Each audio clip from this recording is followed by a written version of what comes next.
Es una mañana laboral habitual, cielo despejado en el noreste, tránsito temprano, oficinas encendiendo luces en Manhattan y el área de Washington. En ese marco cotidiano, una cadena de hechos se fue encadenando con una velocidad que durante los primeros minutos casi nadie interpretó como un ataque coordinado. 07:59 despega desde Boston el vuelo 11 de American Airlines, rumbo a Los Ángeles. Para el control aéreo es un vuelo más dentro del patrón matinal. Ascenso, transferencia entre sectores y estabilización en ruta. 08:14 despega, también desde Boston hacia Los Ángeles, el vuelo 175 de United Airlines. La coincidencia de horario y origen pasa inadvertida para el sistema. Es un corredor aéreo común y una ruta frecuente. A las 8:19, en el vuelo 11, una auxiliar de vuelo logra comunicarse con personal de la aerolínea. Reporta una situación grave. Pasajeros heridos, posibles apuñalamientos y la impresión de que la cabina ha sido tomada. No es un mensaje para el público. Es un dato operativo que empieza a activar protocolos internos de emergencia. 08:21. El vuelo 11 deja de emitir señal del transpondedor. En términos prácticos, pasa de ser un objetivo claramente identificado en las pantallas a convertirse en un eco más difícil de asociar con un número de vuelo. El control aéreo aún lo ve, pero con menos certeza y con un margen de error mayor. 8:24. Se escucha por frecuencia un mensaje que no debería haber salido al control aéreo. Una voz desde cabina habla como si se dirigiera a los pasajeros. El contenido sugiere un secuestro y sobre todo deja una frase inquietante en el aire. No parece un incidente aislado. En ese instante, la mañana cambia de naturaleza. Lo que eran señales técnicas y reportes fragmentarios se convierten en una amenaza deliberada. 8:38. El control aéreo eleva la alerta a defensa aérea. La comunicación se mueve a un terreno poco habitual. No se trata de una falla de motor o de un aterrizaje de emergencia, sino de un posible uso hostil de una aeronave civil dentro del espacio aéreo nacional. A las 8:46, el vuelo 11 impacta la torre norte del World Trade Center. Para quienes están en la calle, el sonido y la imagen no se parecen a un accidente menor. Hay fuego, fragmentos y una columna de humo que empieza a expandirse entre edificios. En los centros de control, la pantalla pierde de golpe una de las referencias del rompecabezas. El avión ya no existe como tráfico. En la ciudad, miles de personas quedan atrapadas entre evacuaciones espontáneas, confusión y decisiones urgentes. 08:47 a 08:50 empiezan a circular hipótesis en tiempo real. Algunos hablan de accidente, otros de explosión o falla mecánica. Mientras tanto, en oficinas y pasillos del complejo, personal de seguridad intenta organizar movimientos hacia escaleras. La prioridad es bajar. La dificultad es que la información no es uniforme y cada piso vive una realidad distinta. 08:52. Llegan reportes desde el vuelo 175. Llamadas de emergencia que describen un secuestro en curso. En el sistema, ese dato es decisivo. Ya no hay un solo avión con conducta anómala, sino al menos dos. La sensación de evento único se rompe. 08:54 a 08:56, el vuelo 77 de American Airlines, que había despegado a las 08:20 desde Washington Dulles hacia Los Ángeles, comienza a mostrar un patrón preocupante. Se interrumpe el contacto normal, luego se pierde el transpondedor. El tráfico sobre el país sigue siendo intenso y ahora hay más de un punto incierto moviéndose sin identificación clara. 9:03. El vuelo 175 impacta la Torre Sur. Este segundo impacto, en vivo ante cámaras y testigos, elimina la duda principal. No es un accidente. En Manhattan, el segundo golpe redefine todo. Las evacuaciones se aceleran, el miedo se vuelve operativo y la respuesta de emergencia entra en un terreno límite. En el país el mensaje se entiende con crudeza. Hay un ataque múltiple y en curso. 9:05 a 9:15. Se disparan decisiones en cascada. Edificios públicos refuerzan seguridad. Se cierran accesos, se revisan amenazas. En Nueva York, bomberos y policía entran al área con un objetivo claro: rescatar y evacuar. Las comunicaciones, sin embargo, comienzan a degradarse. Saturación de redes, señales intermitentes, órdenes que tardan en llegar o llegan incompletas. Aún así, los equipos ascienden por escaleras con equipo pesado, en un ambiente que se vuelve más caliente, más oscuro y más difícil de leer. 9:24. La Autoridad Aeronáutica ordena un ground stop nacional. Se detienen despegues en todo Estados Unidos. Es una maniobra de contención. Si hay más aeronaves comprometidas, mantenerlas en tierra reduce el riesgo inmediato. 9:28. Se consolida el secuestro del vuelo 93 de United Airlines, que había despegado a las 8:42 desde Newark hacia San Francisco. En grabaciones y comunicaciones se oyen señales de violencia y control de cabina. A partir de aquí, el patrón de la mañana se confirma. Varias aeronaves han sido tomadas, con destinos que nadie puede asegurar. 09:32-09:36. En el área de Washington, el vuelo 77 reaparece como un eco que se acerca a la capital.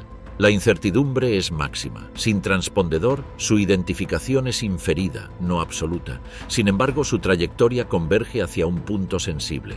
9:37, el vuelo 77 impacta el Pentágono. El foco del ataque se expande. Ya no es solo Nueva York. La respuesta militar y civil se superpone en un territorio que no estaba diseñado para recibir un golpe de ese tipo. Incendios, evacuaciones, perímetros de seguridad y una pregunta que atraviesa a todos los niveles de mando. ¿Cuántos aviones quedan? 9:45 se ordena el cierre total del espacio aéreo civil. Todas las aeronaves deben aterrizar lo antes posible. Es un hecho sin precedentes. El cielo, que minutos antes estaba lleno, comienza a vaciarse por instrucción central. 9:57. En el vuelo 93, pasajeros y tripulación, enterados de los impactos por llamadas, deciden actuar.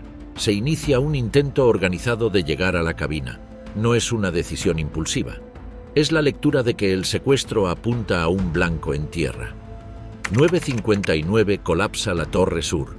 El derrumbe produce una nube densa de polvo y escombros que invade calles y entradas. Para los equipos de emergencia es un quiebre operativo. Rutas se pierden, puntos de reunión desaparecen y la prioridad pasa a ser sobrevivir, reagruparse y rescatar a quienes quedaron sepultados o desorientados. 10:03. El vuelo 93 cae en Pensilvania. Termina el último tramo aéreo del ataque, pero no termina la emergencia. En tierra, la situación sigue escalando. 10:28 colapsa la Torre Norte. El área queda convertida en un escenario de destrucción masiva. La mañana, que comenzó como rutina de oficinas y vuelos comerciales, termina transformada en una operación nacional de crisis, rescate urbano, control aéreo total, seguridad reforzada y un país intentando entender minuto a minuto lo que acaba de ocurrir. Secuestro del vuelo 11, hora local del este de EU. En la mañana del 11 de septiembre de 2001, el vuelo 11 de American Airlines era, en apariencia, un vuelo transcontinental más. Un Boeing 767 con servicio directo de Boston a Los Ángeles, al mando del capitán John Ogonovsky y el primer oficial Thomas McGuinness, con 9 tripulantes de cabina y 81 pasajeros a bordo, entre ellos 5 integrantes del comando que lo secuestró. La aeronave despegó a las 7:59, hora local. 3 de ellos, Satam al-Suqami, Wael al-Shehri y Walid al-Shehri, fueron seleccionados por CAPS en Boston, pero esa selección afectaba solo el tratamiento del equipaje facturado, no el acceso al avión. Ya sentados, Mohamed Atta, Abdulaziz al-Omari y Satam al-Suqami ocuparon asientos en business, y los hermanos Wael y Walid al-Shehri quedaron juntos en primera clase. Embarcaron entre las 7:31 y las 7:40. Hasta poco antes de las 8:14, el vuelo mantuvo un perfil normal. Había ascendido a 26.000 pies, aún por debajo de su altitud de crucero inicialmente asignada de 29.000 pies. En ese punto, el cartel de abrochar cinturones solía apagarse y el trabajo en cabina empezaba a moverse hacia el servicio. Carritos, bebidas, rutinas.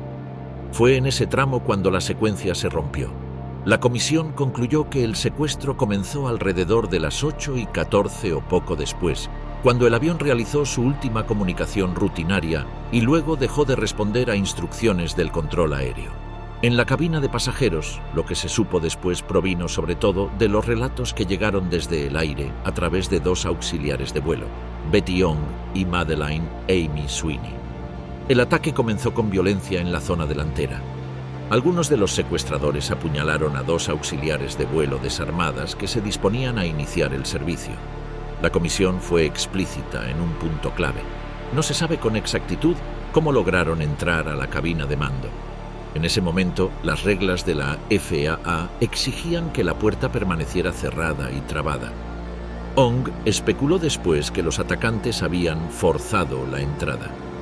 Casi en simultáneo, Atta, el único del grupo entrenado para volar un jet, habría avanzado desde su asiento 8D hacia la cabina, posiblemente acompañado por Alomari. En esa transición, el pasajero Daniel Lewin, sentado justo detrás de ellos, fue apuñalado por uno de los secuestradores, probablemente Sukami, ubicado directamente detrás de Lewin. La comisión añadió un matiz importante. Lewin había servido como oficial en el ejército israelí y pudo haber intentado intervenir sin advertir que había otro atacante a su espalda. En cuestión de minutos, el control del avión cambió de manos. Los secuestradores rociaron gas pimienta u otro irritante en primera clase para empujar a pasajeros y tripulación hacia la parte trasera. Afirmaron tener una bomba. Apenas unos 5 minutos después del inicio, Betty Ong tomó una decisión que, con lo que se sabía en ese entonces sobre secuestros, era inusual. En lugar de limitarse a intentar comunicar con los pilotos, llamó por Airphone al centro de reservas de American Airlines en Cary, Carolina del Norte. Su llamada duró aproximadamente 25 minutos y se convirtió en una de las principales ventanas a lo que ocurría dentro del avión. A las 8:19, Ong describió con precisión clínica el cuadro. La cabina no respondía, había alguien apuñalado en business, se percibía mace y no se podía respirar. Cerró su diagnóstico en voz alta. Creía que los estaban secuestrando. En esa misma comunicación, informó sobre las puñaladas a 2 auxiliares de vuelo. Del otro lado de la línea, el personal de American activó alertas internas. A las 8:21, la supervisora Nidia González avisó al centro de operaciones de la compañía en Fort Worth. El gerente de turno, Craig Marquis, entendió que era una emergencia y ordenó que el despachador intentara contactar a la cabina. A las 8:23, el intento fue infructuoso. En paralelo, el control de tráfico aéreo ya estaba frente a señales inequívocas. En Boston Center, el controlador insistió en comunicarse cuando el vuelo no obedeció la instrucción de ascender a 35.000 pies. A las 8:21, el transpondedor del vuelo 11 se apagó, lo que degradó de inmediato la información disponible. Sin esa señal, el avión se volvía mucho más difícil de identificar y seguir con precisión. Poco después, a las 8:24:38, llegó una transmisión desde el propio vuelo 11. Pero no entró por el canal correcto. Los secuestradores intentaron hablarle a los pasajeros y, al no manejar bien el sistema de radio, emitieron el mensaje por la frecuencia de control aéreo. Se escuchó la orden de permanecer quietos y la frase «secuestramos algunos aviones», seguida por instrucciones del tipo «nadie se mueva». El controlador entendió entonces que se trataba de un secuestro. Mientras tanto, Amy Sweeney también logró comunicarse con tierra. A las 8:25 y otra vez a las 8:29, entró en línea con la oficina de servicios de vuelo de American en Boston, aunque se cortó al principio tras reportar heridos. Cuando la comunicación se estabilizó, Sweeney empezó a transmitir actualizaciones al gerente Michael Woodward. El avión había sido secuestrado. En primera clase había un hombre con la garganta cortada. 2 auxiliares habían sido apuñaladas. No podían contactar la cabina y existía una bomba en la cabina de mando. Su objetivo era pasar toda la información posible a los equipos en tierra. Para quienes estaban en cabina, el vuelo también empezó a hablar con su comportamiento. A las 8:26, Ong reportó que el avión volaba de manera errática. Un minuto después, el vuelo 11 giró hacia el sur. Más tarde, Ong volvió a describir maniobras irregulares. Sweeney, por su parte, aportó rasgos de los secuestradores. Dijo que eran de Oriente Medio y diferenció niveles de inglés, además de nombrar 3 números de asiento. Boston Center inició notificaciones internas entre 8:25 y 8:32, y el centro de comando en Herndon organizó una teleconferencia para coordinar a los distintos centros. Sin embargo, según la comisión, la sede central de la FAA no contactó al NMCC para pedir escolta de cazas dentro del protocolo formal. En una decisión fuera de la secuencia estándar, Boston Center tomó la iniciativa. A las 8:37:52 logró comunicarse con NIATS, la primera notificación que recibió el estamento militar sobre el secuestro del vuelo 11.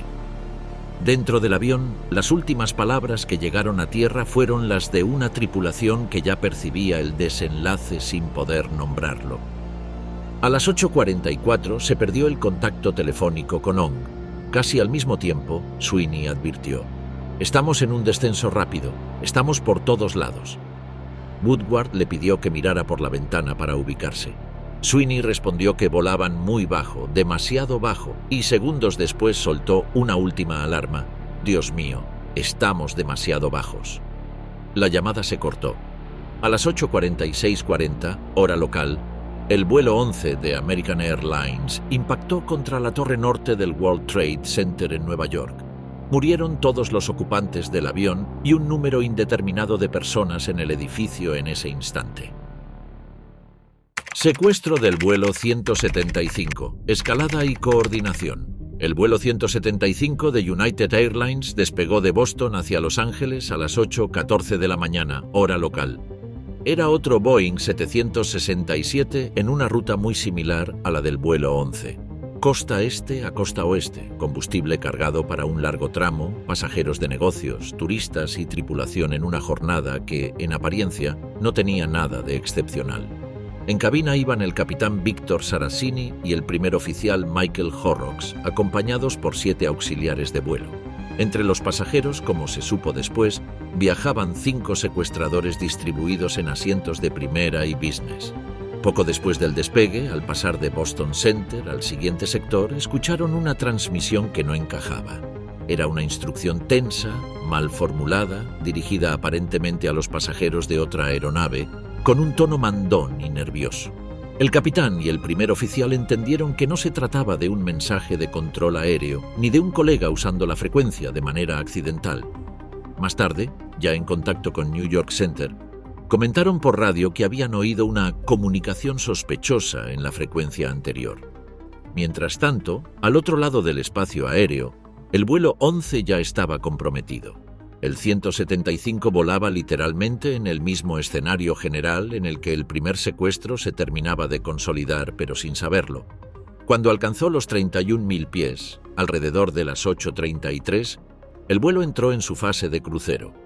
En la zona de primera y business, los 5 secuestradores ya estaban ubicados de manera estratégica. Los 2 que debían encargarse de la cabina de mando ocupaban asientos capaces de permitirles un acceso rápido hacia el frente. Los otros 3, posiciones de apoyo, listos para controlar la parte delantera de la cabina de pasajeros. La dinámica que se reconstruyó después, a partir de llamadas telefónicas, indica que la toma de control se produjo entre las 8:42 y las 8:46. El patrón fue similar al del vuelo 11. Armas blancas, violencia dirigida a la tripulación, amenaza de bomba y uso de algún tipo de spray irritante para doblegar la resistencia. En el momento exacto en que se produjo esa irrupción, el impacto del vuelo 11 contra la torre norte estaba a punto de ocurrir o acababa de ocurrir. Pero dentro del 175, la percepción fue otra. Los primeros signos para los pasajeros fueron movimientos bruscos, voces alteradas en la parte delantera, algún grito aislado. En la cabina, el avance de los secuestradores fue rápido. Golpearon o apuñalaron a auxiliares que intentaron interponerse, forzaron el acceso a la cabina de mando y redujeron a los pilotos. Lo que sabemos hoy es que hubo, al menos, un auxiliar apuñalado y que se afirmó que los pilotos habían sido asesinados. Una vez dentro de la cabina, uno de los secuestradores formado en pilotaje, supuestamente Marwan al-Shehi, asumió los mandos. La puerta quedó cerrada. La amenaza de bomba se reafirmó y del lado de los pasajeros la confusión se convirtió en miedo estructurado. En la parte trasera del avión, muchas personas todavía creían que se trataba de una situación médica o de algún incidente localizado. Una auxiliar de vuelo logró utilizar un teléfono de a bordo para llamar a una oficina de United en San Francisco. Al otro lado de la línea, un empleado escuchó una descripción directa. El avión había sido secuestrado, un auxiliar estaba gravemente herido, se había utilizado gas irritante y los pilotos estaban muertos. Los secuestradores pilotaban el avión. Esa frase, simple y devastadora, rompía el molde clásico del secuestro negociado. Al mismo tiempo, el pasajero Peter Hanson usó un teléfono del avión para llamar a su padre en Connecticut. Le explicó con calma forzada que el avión había sido tomado, que había personas apuñaladas y que creía que los secuestradores se dirigían hacia alguna ciudad. Pidió a su padre que llamara a United y avisara. Otro pasajero, Brian David Sweeney, también llamó desde el vuelo. Primero intentó comunicarse con su esposa, dejó un mensaje en el contestador y luego habló con su madre. Le dijo que el avión había sido secuestrado, que volaban en dirección opuesta a la que deberían y que algunos pasajeros estaban hablando de intentar retomar el control. Al nivel de los sistemas, el comportamiento del avión empezó a delatar lo que sucedía en cabina. Después de alcanzar los 31.000 pies y marcar rumbo oeste, el vuelo 175 comenzó a salirse de su altitud asignada, a desviarse de la ruta prevista y a realizar cambios en el código de transpondedor.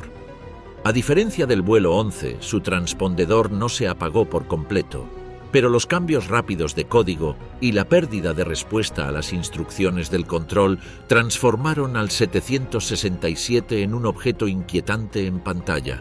Seguía siendo visible, pero ya no obedecía a la lógica de un vuelo comercial. Entre las 8:52 y las 8:59 se produjo una transición silenciosa pero crucial. Por un lado, en tierra, varios niveles empezaban a recibir piezas sueltas. Un avión de United rumbo a Los Ángeles, secuestrado, pilotos muertos, rumbo a Anómalo, posible descenso hacia una zona urbana. Por otro lado, en el interior del avión, algunos pasajeros, como Hanson y Sweeney, ya sabían que en Nueva York un avión se había estrellado contra una torre. Esa información circuló por llamadas y comentarios y cambió la interpretación del secuestro. Dejó de verse como una posible negociación y empezó a entenderse como un ataque suicida. A las 9:03 de la mañana, el vuelo 175 se estrelló contra la torre sur del World Trade Center. Para quienes estaban dentro, la secuencia interna duró menos de media hora desde el inicio del secuestro hasta el impacto. Para los sistemas en tierra, el 175 fue el momento en que la sospecha se convirtió en certeza. No se trataba de un solo avión, ni de un error de navegación, ni de un accidente aislado. Vuelo 77, ruta hacia el Pentágono y reacción militar. El vuelo 77 de American Airlines despegó del aeropuerto Washington Dulles a las 8:20 de la mañana, rumbo a Los Ángeles. Era un Boeing 757 con el capitán Charles Chick Burlingame y el primer oficial David Charlebois al mando, 4 auxiliares de vuelo y 58 pasajeros a bordo, incluidos 5 secuestradores. La salida se demoró unos minutos respecto al horario programado, algo completamente normal en un aeropuerto grande a primera hora. Los procedimientos iniciales se cumplieron sin incidentes. El avión rodó, despegó, ascendió y comenzó a virar en dirección oeste, alejándose de Washington en la ruta habitual hacia la costa del Pacífico. La tripulación de cabina hizo los anuncios de rutina, revisó cinturones, cerró compartimientos y el cockpit se concentró en estabilizar el aparato en su nivel de crucero, comunicándose con los distintos sectores de control aéreo. A las 8:51, el vuelo envió su última comunicación rutinaria con el control de tránsito aéreo. Todo parecía en orden. Poco después, la calma se rompió dentro del avión. La comisión del 11 de septiembre situó el inicio del secuestro poco después de esa última transmisión, cuando el aparato se aproximaba a su altitud asignada. Igual que en los otros vuelos, los secuestradores estaban distribuidos en la parte delantera. 3 de ellos ocupaban primera clase y los otros 2 asientos cercanos. Uno de los hombres, Hani Han-Yur, era el designado para hacerse cargo de los mandos una vez tomada la cabina. Lo que ocurrió en esos primeros minutos se reconstruyó a partir de llamadas telefónicas hechas desde el avión y análisis posteriores. En la sección de primera clase, los secuestradores desenfundaron cuchillos y se abalanzaron sobre la tripulación de cabina y posiblemente sobre algún pasajero que intentó interponerse. La toma fue rápida, violenta y dirigida. El objetivo era llegar a la puerta de la cabina de mando y neutralizar a los pilotos lo antes posible. La comisión concluyó que los secuestradores hirieron o mataron a al menos una persona en la parte delantera y que utilizaron la amenaza de una bomba para dominar al resto de pasajeros. En algún punto de esa secuencia, la cabina cayó. No hay testigos directos de lo ocurrido entre Burlingame, Charlevoix y los atacantes, pero el resultado es claro. La comunicación con los pilotos se perdió y el control del 757 pasó a manos de Hanjour y sus cómplices. De inmediato, el comportamiento del avión cambió.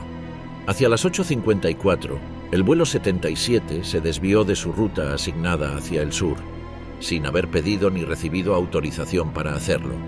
En cabina de pasajeros, los movimientos inusuales se sintieron como giros bruscos y cambios de inclinación que escapaban a lo normal para un vuelo que recién se asentaba.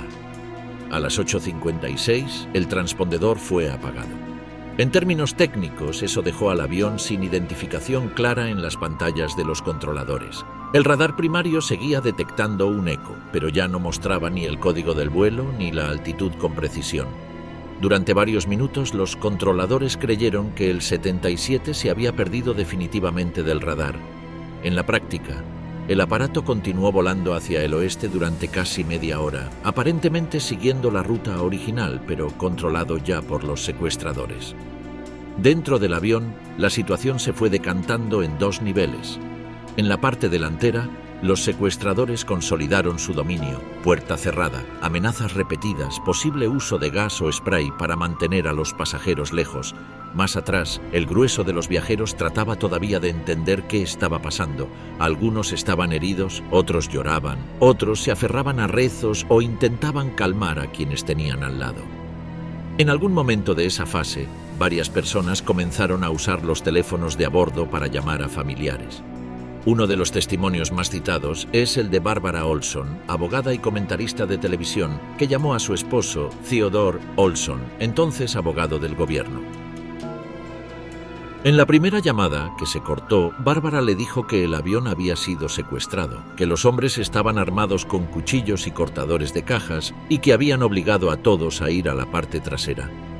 En una segunda llamada describió que los secuestradores no estaban en la cabina con los pasajeros y que creía que habían encerrado a alguien en el baño. Preguntó qué debían hacer. Del otro lado, Olson intentó recabar información y transmitirla a las autoridades.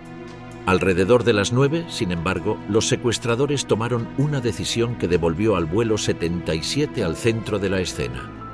Tras volar hacia el oeste más de 250 kilómetros, dieron la vuelta y apuntaron de nuevo hacia el este, en dirección a Washington. El giro fue amplio y se produjo a gran altitud. A medida que el avión regresaba, algunos radares lo retomaron como un eco sin identificación clara. Por unos minutos hubo desacuerdos sobre si ese objetivo era realmente el vuelo 77 u otra aeronave. Mientras el 757 volvía hacia la capital, el aparato de defensa aérea navegaba entre procedimientos heredados y decisiones improvisadas. Cazas F-16 habían sido enviados desde Langley para proteger el área de Washington, pero sus pilotos no tenían información concreta sobre qué avión debían interceptar. Volaban hacia el mar siguiendo un plan de contingencia estándar, sacar aviones militares del área urbana y luego redirigirlos justo cuando el peligro se acercaba por tierra, desde el oeste. La coordinación entre FAA y NORAD seguía siendo fragmentaria y la idea de derribar un avión civil dentro del espacio aéreo propio era todavía más teórica que operativa. En esos últimos minutos, el vuelo 77 descendió con un perfil cada vez más agresivo. Cerca del final, ejecutó una maniobra que más tarde sería muy estudiada, un viraje pronunciado que lo posicionó directamente sobre el río Potomac y lo alineó con el Pentágono. El avión llegó a bajar hasta unos pocos cientos de metros del suelo, describiendo una curva cerrada hacia la derecha, para luego nivelarse en un vuelo casi rasante. A las 9:37 de la mañana, hora local, el vuelo 77 impactó contra el lado occidental del Pentágono. El impacto abrió un boquete en la fachada, incendió combustible, colapsó parcialmente anillos internos del edificio y provocó la muerte de todas las personas a bordo y de más de un centenar de personas en tierra. Vuelo 93, resistencia a bordo y desenlace en Pensilvania. El vuelo 93 de United Airlines despegó del aeropuerto de Newark, Nueva Jersey, a las 8:42 de la mañana, con más de media hora de retraso sobre el horario previsto. Era un Boeing 757 rumbo a San Francisco, con 7 tripulantes de cabina, 2 pilotos y 33 pasajeros, entre ellos 4 secuestradores. Ese retraso, que en cualquier otro día habría sido una simple molestia, se convirtió en un factor decisivo. Permitió que, cuando el secuestro se iniciara, algunos pasajeros ya supieran lo que estaba ocurriendo en Nueva York y Washington. El secuestro comenzó poco después de las 9:28. El registrador de voces de cabina registró sonidos de lucha, gritos y un cambio brusco en el tono ambiente.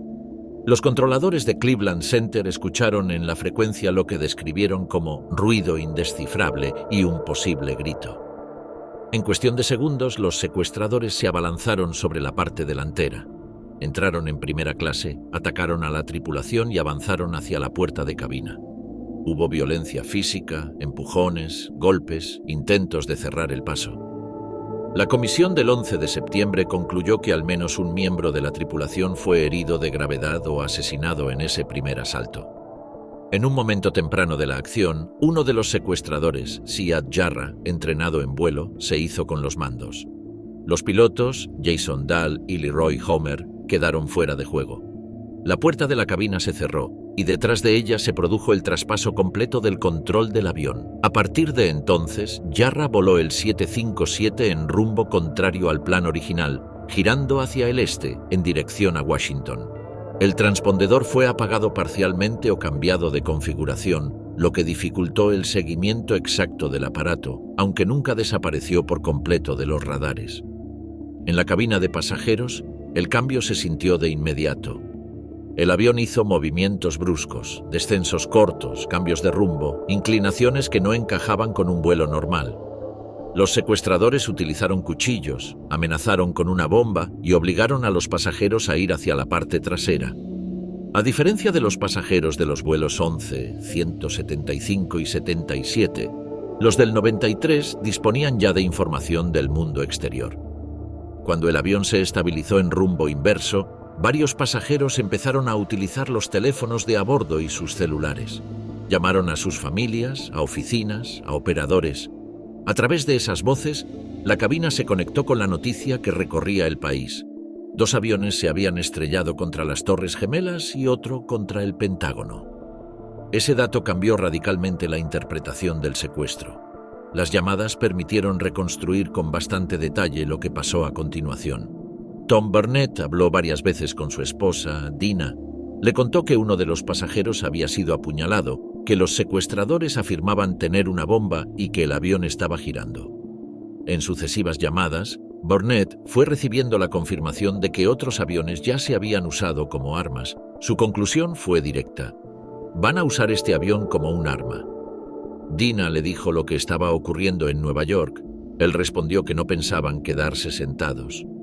Mark Bingham, Jeremy Glick y Todd Beamer, entre otros, también llamaron a sus familias o a telefonistas de la compañía. Glick, hablando con su esposa, describió a los secuestradores, habló de cuchillos y de lo que parecía una bomba envuelta en tela roja. Le confió que un grupo de pasajeros estaba planeando hacer algo. Bingham llamó a su madre, se identificó con un tono contenido e informó que su avión había sido secuestrado, que los hombres eran del Medio Oriente y que habían dicho que tenían una bomba. Beamer, conectado con una operadora telefónica, pidió rezar el Padre Nuestro y luego, según el relato posterior de esa operadora, se unió a un grupo que se preparaba para enfrentarse a los secuestradores. En esos minutos, el avión se transformó en un espacio de deliberación bajo presión. Los pasajeros que estaban al fondo, lejos de la cabina, compartieron información de sus llamadas, evaluaron opciones y tomaron una decisión que hasta ese momento no se había dado en ninguno de los otros vuelos: resistir físicamente.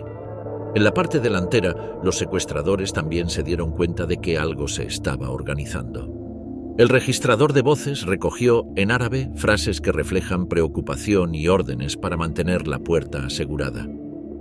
Jarrah mantuvo rumbo y altitud mientras discutía con su compañero qué hacer si los pasajeros lograban llegar a la cabina. Hablaron incluso de derribar el avión si eso ocurría, para impedir que su misión fracasara. Alrededor de las 9:57, los pasajeros se pusieron en movimiento. El CBR registró sonidos de golpes, de objetos chocando contra la puerta de cabina, de gritos en inglés y en árabe. Se escuchan frases como «¡Vamos!» y ruidos que sugieren el uso de un carrito de servicio como ariete. La puerta, reforzada pero no blindada, empezó a recibir impactos repetidos. Dentro de la cabina, los secuestradores reaccionaron con maniobras agresivas. Jarrah llevó el avión hacia arriba y luego hacia abajo, en movimientos de sube y baja violentos, intentando desequilibrar a quienes intentaban avanzar por el pasillo. Esos cambios de actitud quedaron registrados en los datos de vuelo. Ascensos y descensos bruscos, variaciones de velocidad y ligero balanceo. A pesar de todo, los golpes en la puerta continuaron. En las últimas frases recogidas, uno de los secuestradores insiste en mantenerla cerrada, mientras otro sugiere que, si entran, deben acabar con todo. La sensación es de tensión máxima y control que se va agotando. En los segundos finales, Jarrah lanzó el avión en un descenso pronunciado.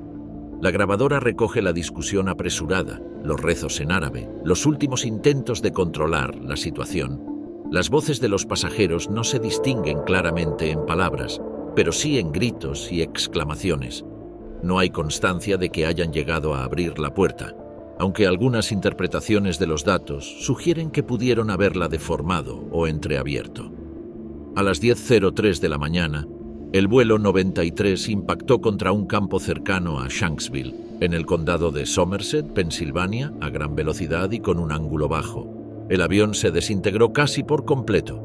Murieron todos los que iban a bordo. Sin embargo, el lugar del impacto lo dice todo. Una zona rural, lejos de edificios oficiales, centrales de poder o áreas densamente pobladas. La mayoría de las evaluaciones posteriores coincidieron en que el objetivo probable del vuelo 93 era Washington, D.C., con hipótesis que señalan al Capitolio o a la Casa Blanca. Impactos en las torres, incendios, evacuaciones y decisiones críticas. En el momento del primer impacto, a las 8:46 de la mañana, el vuelo 11 entró entre los pisos 93 y 99 de la torre norte del World Trade Center. Arrancó columnas perimetrales, atravesó núcleos interiores, destruyó sectores completos y dispersó combustible por varios niveles. El queroseno se encendió en una bola de fuego inicial, y aunque gran parte se consumió en los primeros minutos, el resto se atomizó y prendió fuego a alfombras, mobiliario, tabiques y papeles en distintos pisos, alimentando incendios múltiples y muy difíciles de controlar. El impacto cortó de forma brutal los 3 núcleos de escaleras en la zona afectada. Por debajo del impacto, el edificio siguió siendo estructuralmente transitable, pero el cuadro estaba lejos de ser claro. En muchos pisos, la primera reacción fue de desconcierto.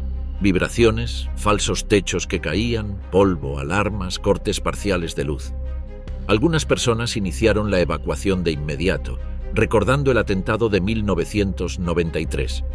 Otras esperaron instrucciones, llamaron a sus supervisores o trataron de entender si se trataba de un incendio manejable o de un incidente aislado.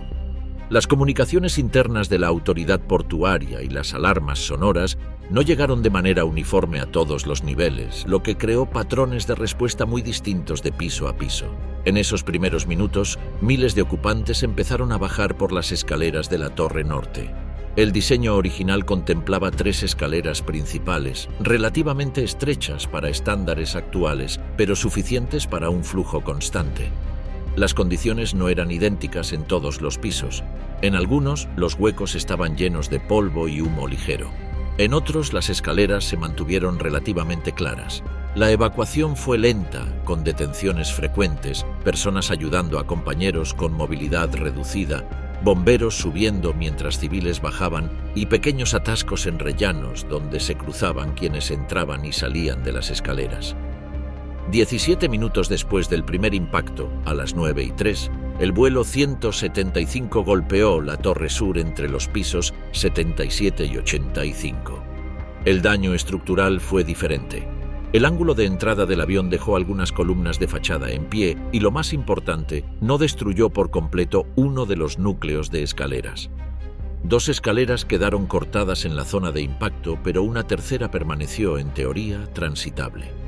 Solo un pequeño número de personas por encima del impacto logró utilizarla. La mayoría nunca llegó a localizar esa ruta en medio del humo, la desorientación y la falta de información clara. Pero la gran diferencia entre ambas torres se jugó antes de ese segundo impacto. Tras el choque en la Torre Norte, muchos ocupantes de la Torre Sur comenzaron a evacuar por iniciativa propia. Otros quedaron a la espera de instrucciones.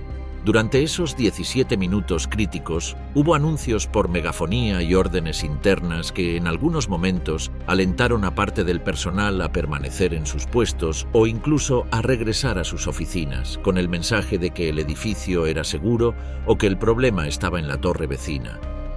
Esa contradicción entre la percepción visual y la información oficial generó respuestas muy distintas. Quienes desconfiaron y siguieron bajando ganaron minutos vitales. Quienes obedecieron y subieron o se quedaron perdieron una ventana de salida que no volvería.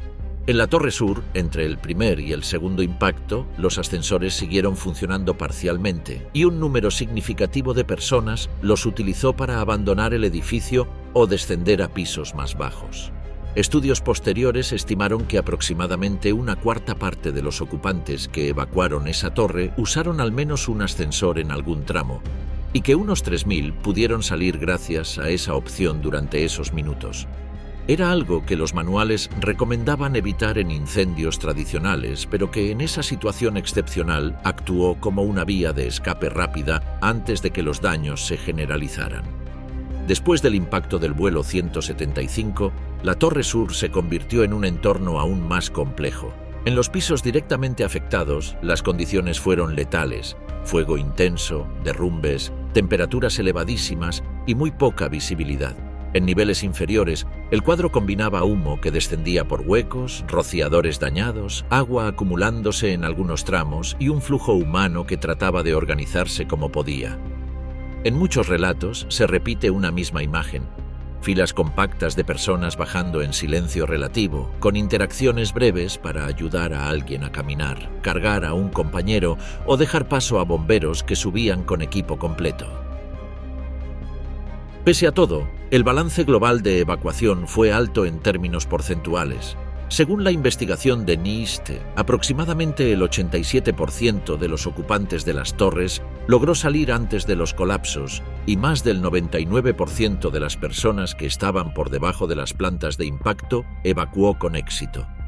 La contracara de esa cifra son quienes quedaron atrapados: más de 1.300 personas en los pisos superiores de la Torre Norte, sin escaleras utilizables, y cientos en la Torre Sur atrapados en la zona de impacto o en niveles inmediatamente adyacentes.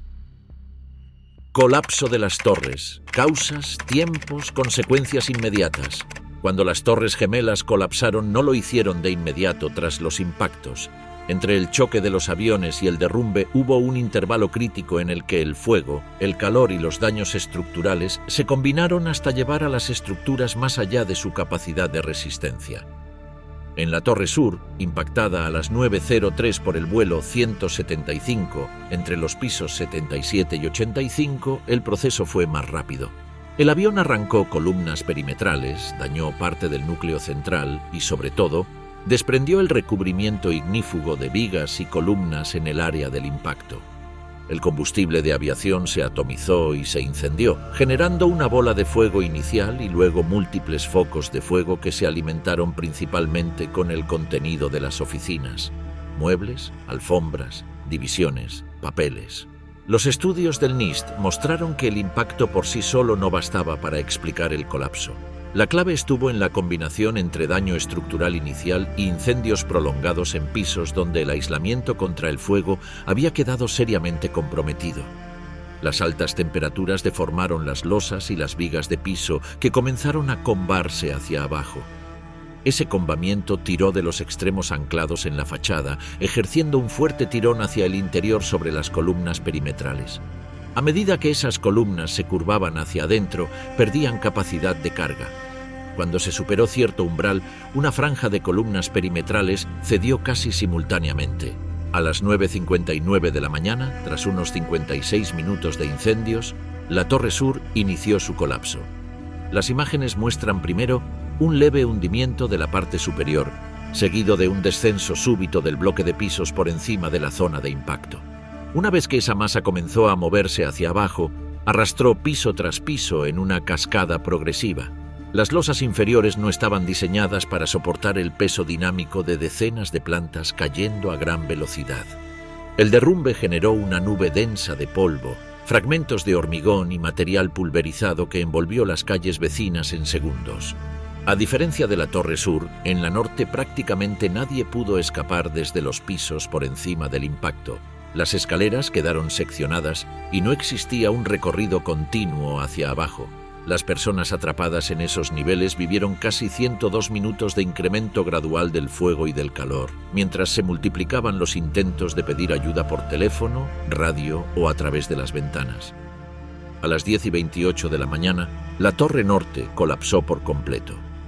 En algo más de 1 hora y media, el edificio había pasado de ser una torre de 110 pisos a una masa de escombros de varias plantas de altura, envuelta en humo, polvo y fuego residual.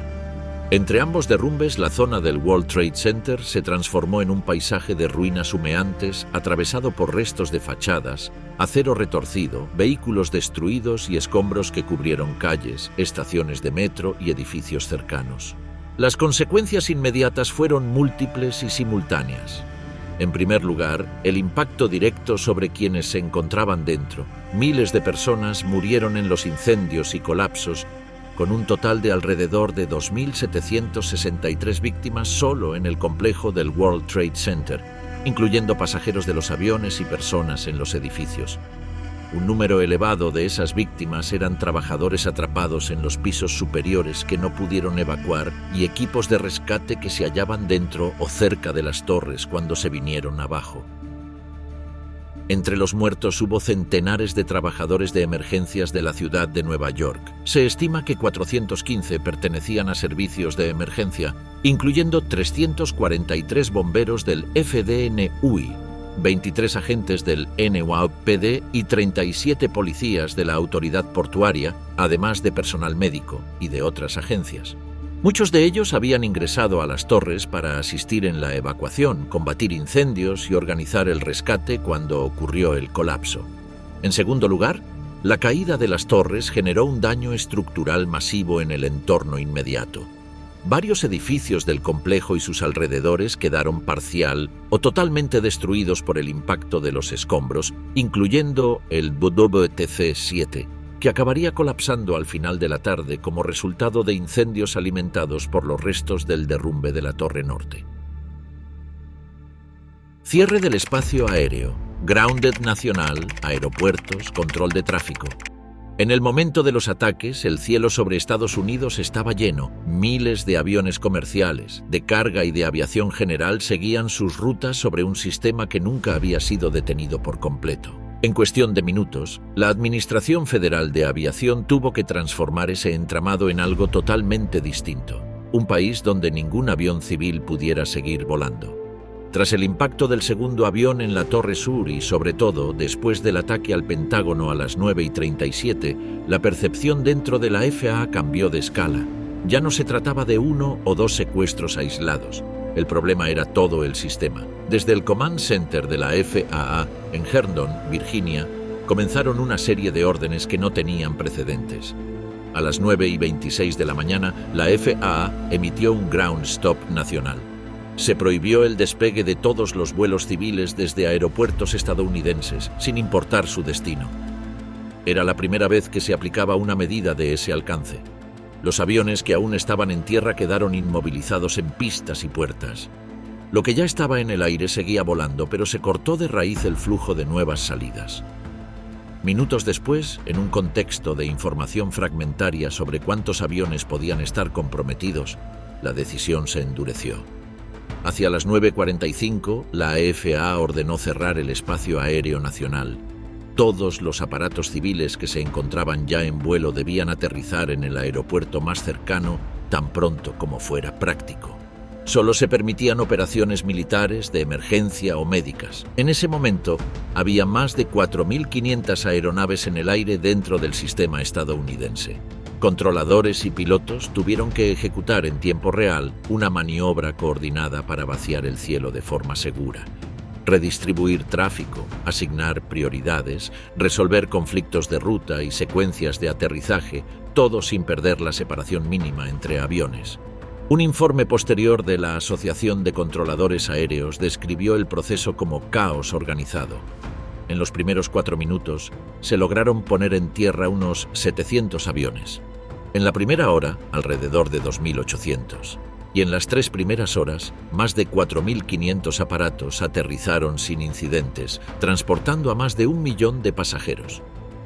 Para los pilotos, las instrucciones fueron claras y breves: cancelar planes de vuelo, desviarse al aeropuerto adecuado más cercano y preparar un aterrizaje inmediato. En muchos casos, se trató de aeropuertos que no eran el destino previsto. Ciudades medianas, bases militares abiertas temporalmente a vuelos civiles, instalaciones acostumbradas a tránsitos mucho menores. Los controladores, desde sus pantallas, fueron calculando rápidamente qué campo podía recibir cada avión según su tamaño, combustible restante y densidad de tráfico en la zona. Al mismo tiempo, los vuelos internacionales con destino a Estados Unidos que cruzaban el Atlántico o el Pacífico se convirtieron en un problema particular. No podían seguir hacia aeropuertos estadounidenses, pero tampoco dar la vuelta sin comprometer combustible. Ahí entró en juego la coordinación con otros países, en especial con Canadá. En coordinación con la FAA y bajo la aplicación de las normas de SCATANA, es decir, control de seguridad del tráfico aéreo y ayudas a la navegación aérea, Transport Canada activó la operación Yellow Ribbon, un plan para recibir en territorio canadiense a los vuelos que no podían entrar en Estados Unidos. Entre 225 y 240 aviones fueron desviados a 17 aeropuertos canadienses. Albergaron a entre 30.000 y 45.000 pasajeros y convirtieron en hubs improvisados a ciudades que normalmente manejaban un tráfico mucho menor. Gander, en Newfoundland, recibió 38 aviones y alrededor de 6.600 personas, lo que incrementó de golpe su población en más de un 50%. Halifax, en Nueva Escocia, manejó cerca de 40 a 47 vuelos y unos 7.000 a 8.800 personas, saturando sus instalaciones. Vancouver, en la costa oeste, también recibió más de 30 vuelos, mientras otras ciudades más pequeñas vieron llegar aviones de gran porte a pistas acostumbradas a tráfico regional. En muchos de esos aeropuertos, los pasajeros permanecieron horas dentro de los aviones. Las autoridades locales debían confirmar primero la seguridad de cada aparato, verificar identidades y coordinar alojamientos de emergencia. En Halifax, por ejemplo, los pasajeros recién comenzaron a desembarcar entrada la noche del 11 de septiembre. Las terminales se llenaron de improviso, gente durmiendo en sillas, colchonetas desplegadas en gimnasios, escuelas y centros comunitarios, mientras las aerolíneas intentaban reprogramar vuelos que todavía no sabían cuándo podrían reanudarse. Dentro de Estados Unidos, los grandes aeropuertos vivieron escenas parecidas. Pistas y calles de rodaje quedaron llenas de aviones estacionados donde hubiera espacio, a veces en posiciones remotas sin mangas ni escaleras suficientes. Las terminales cerraron accesos, evacuaron zonas sensibles y aplicaron medidas de seguridad reforzadas. Los pasajeros que estaban a punto de embarcar se encontraron con puertas cerradas de un momento a otro, anuncios por megafonía sobre incidentes nacionales y la orden genérica de despejar áreas críticas. En los centros de control de tráfico aéreo, la jornada fue descrita después como uno de los mayores desafíos técnicos y humanos de la historia del sector. Controladores, en ruta, aproximación y torre trabajaron de forma continua, reconfigurando flujos de llegada, ajustando altitudes, negociando secuencias de aterrizaje y resolviendo en segundos conflictos que, en condiciones normales, se planifican con mucho más margen. Un análisis posterior calificó el vaciado completo del National Airspace System en pocas horas como el mayor logro en la historia del control de tránsito aéreo. El cierre del espacio aéreo estadounidense fue, además, un hecho histórico. Fue la primera vez que se suspendieron todos los vuelos comerciales en el país, dejando solo en el aire a cazas, aeronaves oficiales y evacuaciones médicas. El efecto visual fue llamativo. Cielos normalmente surcados por estelas quedaron prácticamente vacíos, mientras aeropuertos grandes como Chicago, Atlanta o Dallas se convertían en plataformas estáticas llenas de aviones inmóviles. La reapertura no fue inmediata. A partir del 13 de septiembre, 2 días después, los vuelos comerciales comenzaron a reanudarse de forma gradual, con controles de seguridad mucho más estrictos y nuevas restricciones. La aviación general, vuelos privados y pequeños operadores tardaron aún más en recuperar operaciones normales, especialmente en áreas sensibles como Washington y Nueva York. Rescate y emergencia, bomberos, policía, hospitales, comunicaciones colapsadas. Las primeras sirenas comenzaron a oírse en el Bajo Manhattan casi de inmediato después del impacto en la Torre Norte. A las 8:46 de la mañana, el sistema de emergencias ya estaba recibiendo llamadas que hablaban de un avión estrellado y fuego en los pisos superiores del World Trade Center. En minutos, el ataque dejó de ser percibido como un accidente aéreo aislado y se convirtió en el mayor operativo de rescate urbano de la historia de Estados Unidos. El Departamento de Bomberos de Nueva York activó el protocolo de incidente de víctimas masivas y estableció un sistema de mando en el lugar. Según los análisis posteriores y el informe interno de la ciudad, en las primeras 3 horas se desplegaron más de 200 unidades de bomberos en torno al complejo, incluyendo unas 121 compañías de motor y 62 compañías de escalas, además de equipos de rescate especiales, hazmat, escuadrones y mandos de alto rango. Se trató de una movilización sin precedentes que, aún así, mantuvo una cobertura mínima para el resto de la ciudad. No todos los equipos de emergencia llegaban desde fuera. La policía de la Autoridad Portuaria de Nueva York y Nueva Jersey, responsable directa del complejo, ya tenía agentes dentro de los edificios en los primeros minutos. Muchos de ellos se dedicaron a dirigir a la gente hacia las escaleras, intentar despejar los vestíbulos y apoyar a personas con movilidad reducida. 37 agentes de la PAPD morirían ese día en el World Trade Center, la mayor pérdida única de efectivos en la historia de un cuerpo policial estadounidense. Al mismo tiempo, el Departamento de Policía de Nueva York asumió tareas de perímetro, control de tránsito, apoyo a la evacuación y observación aérea.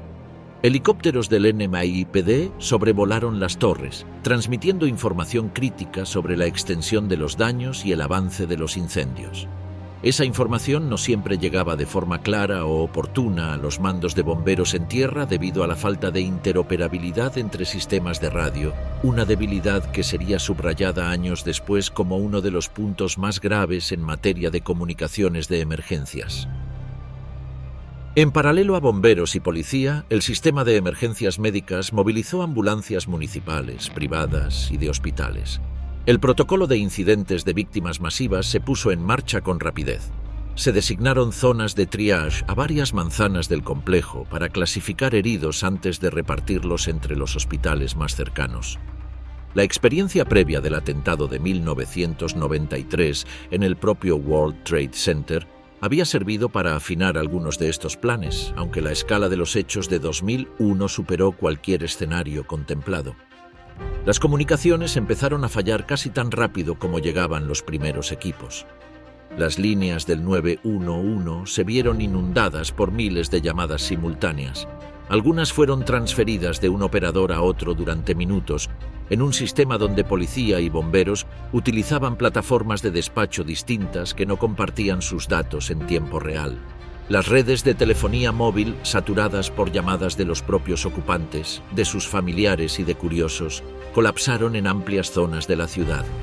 Los radios de los bomberos, además, tenían una cobertura limitada dentro de rascacielos tan altos. Las señales se debilitaban o se perdían en los núcleos de escaleras y ascensores, obligando a algunos oficiales a utilizar mensajeros humanos para transmitir órdenes entre pisos. Los hospitales del sur de Manhattan se prepararon para una avalancha de heridos que, en gran medida, nunca llegó. St. Vincent's, designado como centro de trauma de referencia por su proximidad al World Trade Center, activó su plan de catástrofes antes de las 9 de la mañana. Se cancelaron visitas, se liberaron camas, se reubicaron pacientes estables y se convocó a médicos y enfermeras que estaban fuera de servicio.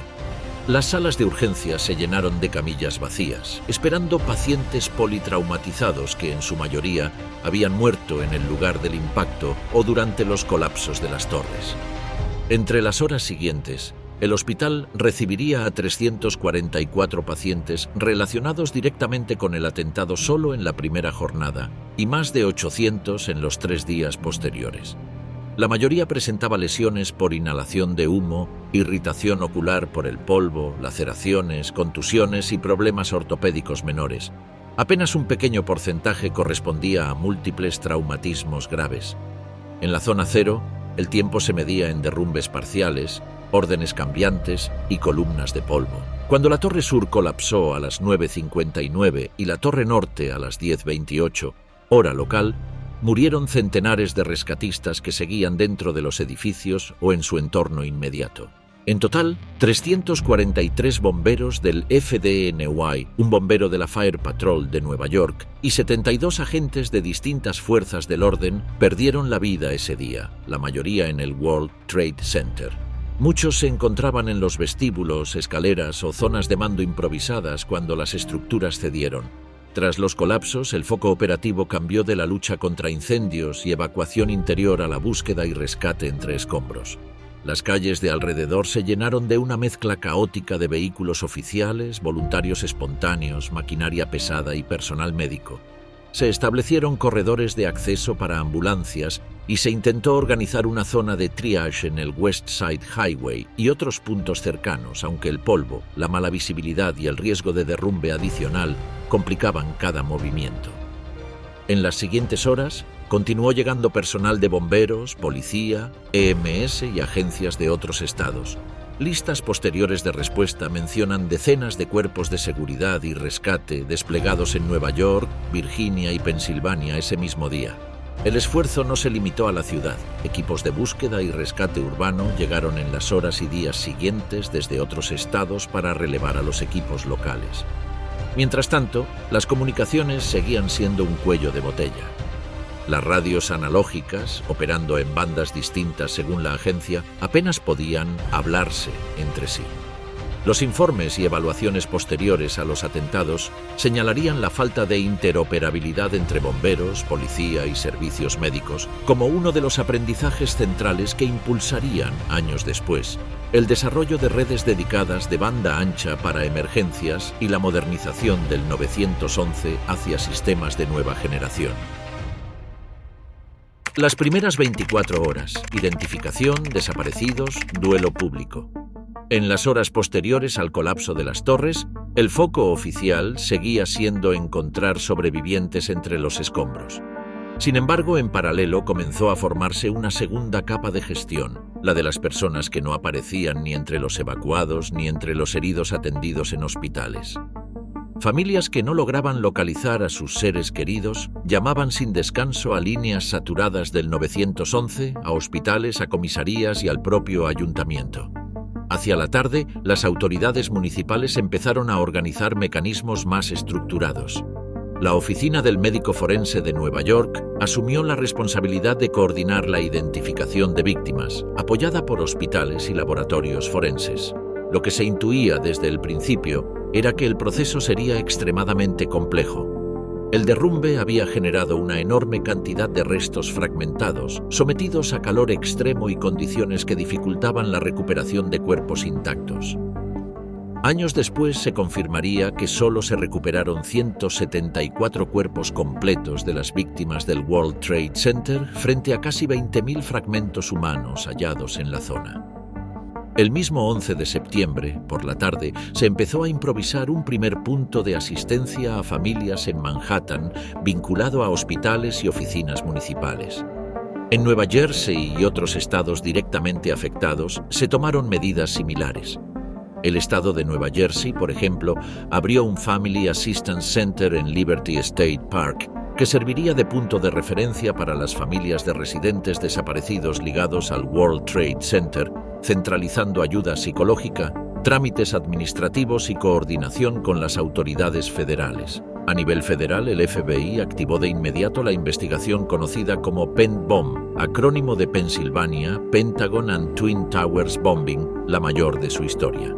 En las primeras 24 horas, la prioridad del buró fue doble: identificar a los secuestradores y posibles cómplices y, al mismo tiempo, apoyar en la recopilación de datos de víctimas y evidencias forenses en los que serían los mayores escenarios de crimen jamás investigados por la agencia. Mientras las instituciones empezaban a ordenar el caos de los datos, el fenómeno de los desaparecidos tomó forma en las calles. A partir de la noche del 11 y durante el 12 de septiembre, familiares y amigos comenzaron a colocar carteles de personas desaparecidas en postes de luz, vallas y paredes cercanas a hospitales e iglesias.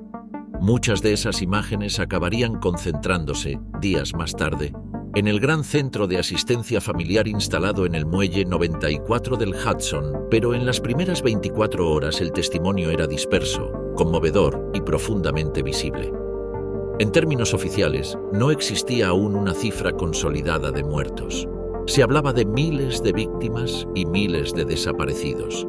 El alcalde Rudy Giuliani, en una de sus comparecencias del 11 de septiembre, evitó ofrecer números concretos, pero reconoció que la cifra final sería más de lo que cualquiera puede soportar, anticipando la magnitud del duelo que se avecinaba. El duelo público empezó antes de que terminara el día. Por la tarde, banderas a media asta aparecieron en edificios oficiales, casas particulares y comercios.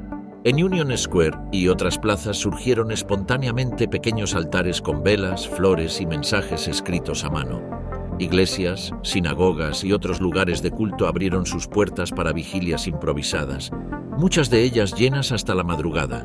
En todo el país, personas que no tenían relación directa con las víctimas se congregaron frente a televisores, plazas públicas o monumentos locales para seguir las noticias y compartir el impacto emocional de lo ocurrido. Mientras tanto, en hospitales de Nueva York, Nueva Jersey y Virginia, médicos y enfermeras atendían a los heridos que sí habían logrado salir. Los datos recogidos por los CDC muestran que, en comparación con la magnitud del desastre, el número de heridos graves que llegaron a los centros fue relativamente bajo. La mayoría de las personas que se encontraban en las zonas más dañadas murieron en el lugar. Quienes llegaron vivos solían presentar inhalación de humo, lesiones oculares por el polvo, contusiones y traumatismos moderados. Esta realidad reforzaba con el paso de las horas la percepción de que la lista de víctimas mortales sería muy alta. Durante esa primera noche, el trabajo forense apenas comenzaba. Los restos recuperados en las inmediaciones del World Trade Center empezaron a ser trasladados al depósito de cadáveres y a instalaciones temporales, donde se procedía a su catalogación inicial. Cada fragmento era etiquetado con precisión: lugar y hora de hallazgo, circunstancia, posibles rasgos identificables. Los equipos de antropólogos, patólogos y técnicos de ADN sabían que el proceso de identificación se prolongaría años. De hecho, las labores de análisis genético y comparación seguirían activas durante décadas y continúan hoy. Avances recientes en ADN han permitido seguir identificando víctimas casi 24 años después del atentado.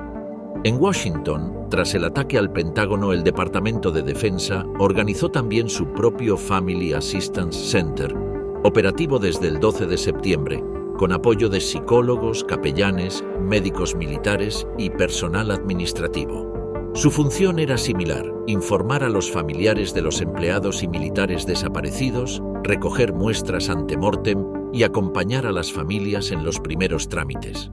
En Pensilvania, la escala era menor, pero el patrón emocional era el mismo. Las familias de los pasajeros del vuelo 93 recibieron notificación oficial de la aerolínea y las autoridades federales mientras se organizaban ceremonias y vigilias locales.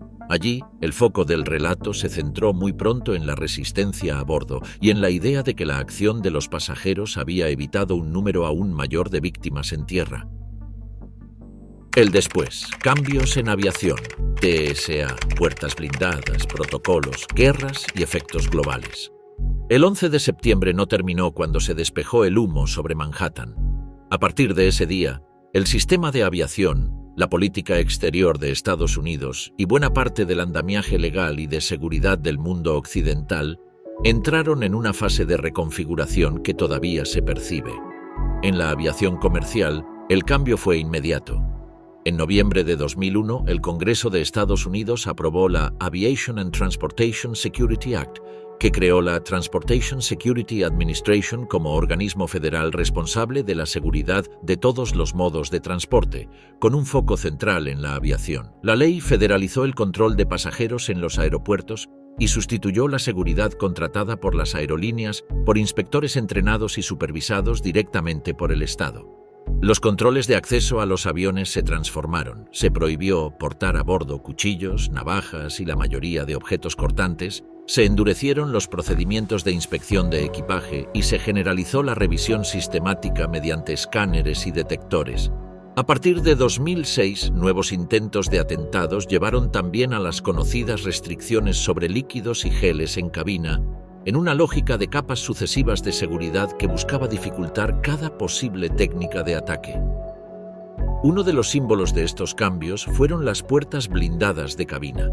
En enero de 2002, la FAA emitió una norma específica sobre seguridad del flight deck para los aviones de transporte y poco después fijó estándares para puertas reforzadas, resistentes a intrusión y a armas de fuego, con la obligación de instalar estos dispositivos en más de 6.000 aeronaves antes de abril de 2003. La idea era que el modelo de secuestro utilizado el 11 de septiembre no pudiera repetirse. En paralelo, el Federal Air Marshal Service se expandió de manera drástica. El 11 de septiembre de 2001, solo unas decenas de agentes volaban armados y de incógnito en vuelos comerciales estadounidenses. Tras los atentados, la Casa Blanca ordenó una ampliación acelerada que llevó a la incorporación de miles de nuevos agentes, integrados luego en el esquema de la TSA como última línea de defensa dentro de las cabinas de pasajeros. El control de pasajeros dejó de centrarse solo en lo que llevaban y pasó a fijarse también en quiénes eran. A partir del 11 de septiembre se ampliaron y sistematizaron las listas de exclusión aérea y de selección reforzada, conocidas como No-Fly List y Selectee List, gestionadas en Estados Unidos en el marco de la TSA y otros organismos federales.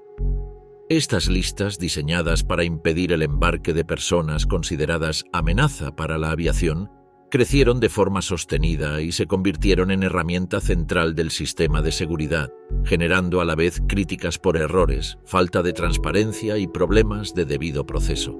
Otros países adoptaron mecanismos parecidos, como el Passenger Protect Program canadiense.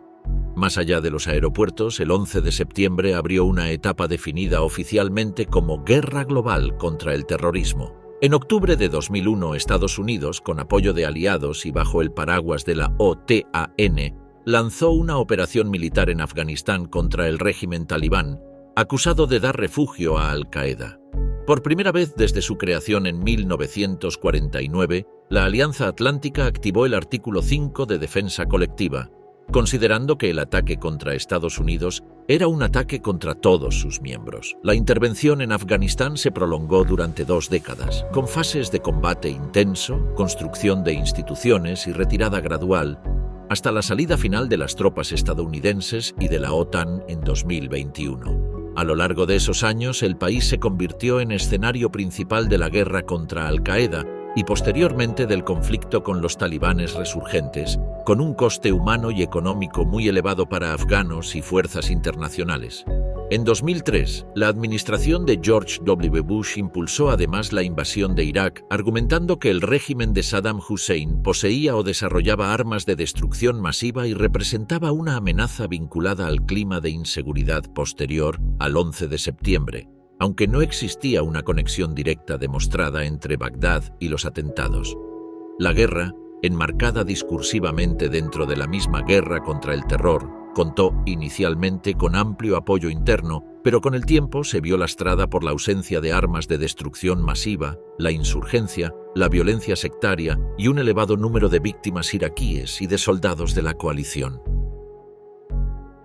En el terreno interno, una de las respuestas más significativas fue la aprobación, en octubre de 2001, del USA Patriot Act.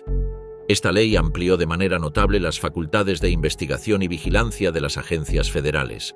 Facilitó el uso de sistemas de intervención de comunicaciones, mejoró el intercambio de información entre inteligencia y policía y reforzó los mecanismos de control sobre financiación y apoyo logístico al terrorismo. Críticos y defensores Han debatido desde entonces el equilibrio entre seguridad y libertades civiles, pero el impacto del Patriot Act en la arquitectura legal de la seguridad nacional ha sido profundo y duradero. En 2002, el Homeland Security Act creó el Departamento de Seguridad Nacional, que integró partes de 22 agencias y servicios previamente dispersos en una estructura unificada destinada a prevenir atentados en territorio estadounidense y coordinar la respuesta ante amenazas. Se trató de la mayor reorganización administrativa federal desde la creación del Departamento de Defensa tras la Segunda Guerra Mundial. Otros países adoptaron reformas similares. Gobiernos democráticos de Europa, Canadá y Australia promulgaron leyes antiterroristas que ampliaron la capacidad de vigilancia, endurecieron delitos de apoyo al terrorismo y facilitaron medidas preventivas como detenciones prolongadas o restricciones de viaje. Francia, Reino Unido, Canadá y Australia aprobaron paquetes legislativos entre finales de 2001 y 2002. Todos presentados como respuesta directa a la nueva amenaza global evidenciada por el 11 de septiembre. A nivel internacional, el Paradigma 11S influyó también en el tratamiento de la inmigración, el control de fronteras y las políticas de listas negras.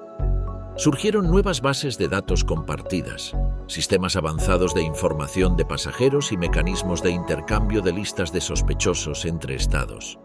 Organismos como el National Counter-Terrorism Center y múltiples unidades de análisis en diferentes países incorporaron el lenguaje de la gestión del riesgo, priorizando recursos en función de perfiles, rutas y patrones considerados de alto peligro.